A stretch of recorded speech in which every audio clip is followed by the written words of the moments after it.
Ready to stop guessing and start knowing which Google ads are actually working? First, ensure your Google Analytics and Google Ads accounts are linked. Head over to Google Analytics. Find the admin gear icon at the bottom left, and then under Property, click on Google Ads Linking.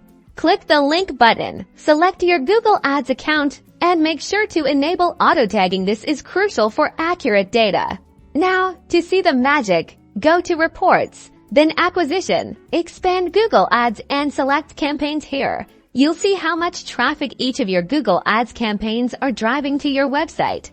Pay close attention to metrics like conversions, conversion rate, and cost per conversion. These tell you which campaigns are actually turning clicks into valuable actions, like purchases or sign-ups, and how much you're paying for each. Dig deeper. Use the secondary dimension to analyze keywords or search queries. Filter out underperforming terms to refine your targeting.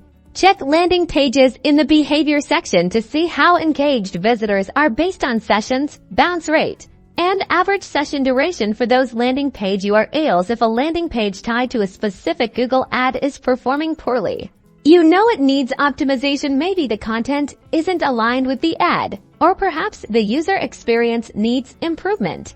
Use these insights to make data-driven decisions. Pause low-performing campaigns, adjust bids on successful keywords, and optimize your landing pages for better conversions, effectively boosting your ROI without increasing your ad spend. That's it. Start leveraging Google Analytics today to get the most out of your Google Ads campaigns. Subscribe for more actionable digital marketing tips.